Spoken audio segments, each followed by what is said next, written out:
शारदा काम खत्म करके बैठक में बैठकर पेपर देख रही थी। उसी समय गेट के खुलने की आवाज आई तो उठकर देखने गई थी कि कौन आया है। देखा तो उसे आश्चर्य हुआ कि बड़े भाई शंकर थे। उनके हाथों से बैग लेकर उन्हें सादर सहित घर के अंदर ले गई। उन्हें बिठाकर पानी लाने रसोई में गई। चाय के लिए पानी चढ़ा दिया था।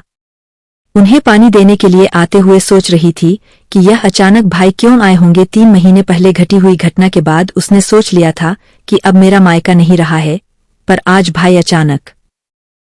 उसने भाई को पानी पिलाया और कुशल मंगल पूछने पर उन्होंने सर हिलाकर सब ठीक है कहा।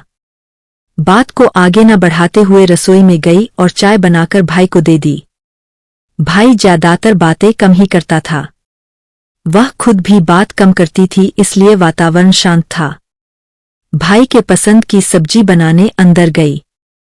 शारदा के पति सुशांत दोपहर का खाना घर आकर खाते थे। उन्होंने आते ही शंकर को देखा और हेलो कहा।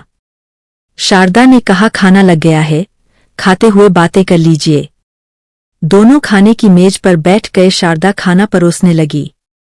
शंकर ने कहा सुशांत आप और शारदा दोनों ही इतने बड़े घर में रहते हो। हाँ मुझे याद है कि आपकी 2 बेटियां भी है। सोचो जरा दोनों की शादियां हो गई तो वे अपने ससुराल चली जाएंगी। यहां आए भी तो मेहमान बनकर। सुशांत ने कहा वह तो ठीक है, पर आप कहना क्या चाहते हैं? शंकर ने कहा कि पिताजी ने जो घर शारदा को दिया है उसे बेच दीजिए, खरीद लेता हूं। अभी वहां इस घर का दाम 1 लाख तक चल रहा है, चाहे तो आप भी पूछताछ कर लीजिए। सुशांत असल में उस कंपाउंड में हम दोनों भाइयों के घर ही रहें ऐसा चाहता हूं। सुशांत बहुत ही व्यवहारशील व्यक्ति है। उन्होंने कहा कि आप थोड़ा आराम कर लीजिए, शाम को आ जाऊंगा तब बात करेंगे।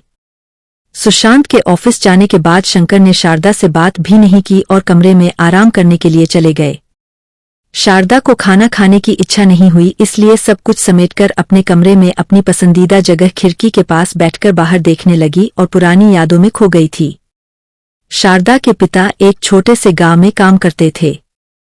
2 भाइयों के बाद उसका जन्म हुआ था और बहुत ही प्यार से पलने लगी थी। उस जमाने में ही पिता ने बहुत बड़ी जमीन खरीदी और 2 पोर्शन वाला घर बनाया था। शारदा को पढ़ने की इच्छा थी, परंतु पिता ने सुशांत के घर शादी करके उसे वहां भेज दिया था। सुशांत की मां बहुत तेज तर्रार औरत थी। पिताजी के दिए हुए 50,000 रुपये का उपयोग करके ननंद की शादी करा दी और शारदा को ताने देती थी कि मायके से कुछ नहीं लेकर आई है। सुशांत अपनी मां की तरफदारी करते थे। एक बार तो हद ही हो गई थी। सास बहू के बीच छोटी सी झड़प हो गई थी।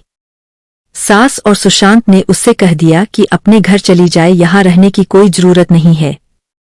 सुशांत ने उसे उसके दोनों बच्चों के साथ बस में चढ़ा दिया था।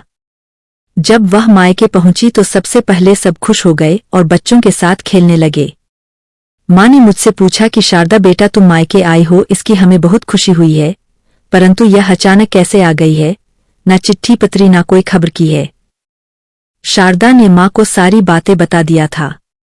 मां ने उसे समझाया कि बेटा अब तेरा घर तेरा ससुराल ही है। परिवार में ऐसी छोटी छोटी बातें होती रहती है, उन्हें अनदेखा करते हुए ही आगे बढ़ते रहना ही जिंदगी है। 1 हफ्ते के बाद मां के कहने पर कि अकेली काम नहीं कर सकती हूं, इसलिए सुशांत शारदा को लेने आ गया था। शारदा बच्चों को लेकर उसके साथ वापस जाने लगी तो मां ने सब कुछ जानते हुए भी फिर से समझा दिया था कि अब वही तुम्हारा घर है। कुछ समय पश्चात सास ससुर की मृत्यु हो गई थी। शारदा ने भी सालों में चुप्पी साध ली थी, क्योंकि मायके में अब मां नहीं रही। पिता को देखने के लिए कभी कभी चली जाती थी। विजय छोटा भाई है, जिसकी नौकरी शहर में लगी थी। उसने अपने घर को किराए पर दे दिया था। बड़ा भाई शंकर के साथ पिता रहते थे। उन्होंने रिटायर होने के बाद पीछे जो जगह थी वहां 2 कमरों का एक घर बना लिया था। सबने सोचा कि दोनों लड़कों के लिए घर है, फिर एक घर क्यों बनाया है? उन्होंने जवाब नहीं दिया था।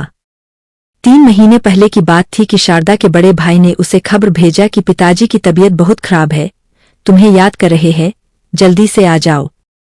शारदा ने पति को पिता के बारे में बताया और अकेले ही मायके चली गई।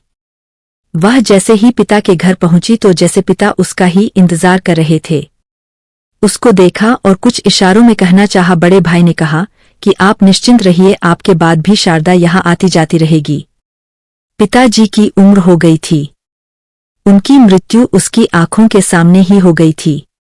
12 दिन कैसे बीत गए पता नहीं चला। सारे रिश्तेदार चले गए थे। सिर्फ दोनों भाभियों के मायके वाले ही रह गए थे। मैं भी अब जाना चाहती थी। शारदा ने भाभी से कहा कि मैं भी चलती हूँ। भाभी ने खाने की चीजें बांध दी जो शारदा की बेटियों को पसंद है। अभी वह अपनी अटैची लेकर निकलने ही वाली थी कि बड़े भाई ने पीछे से पुकारा, शारदा रुक जाओ, कल चले जाना।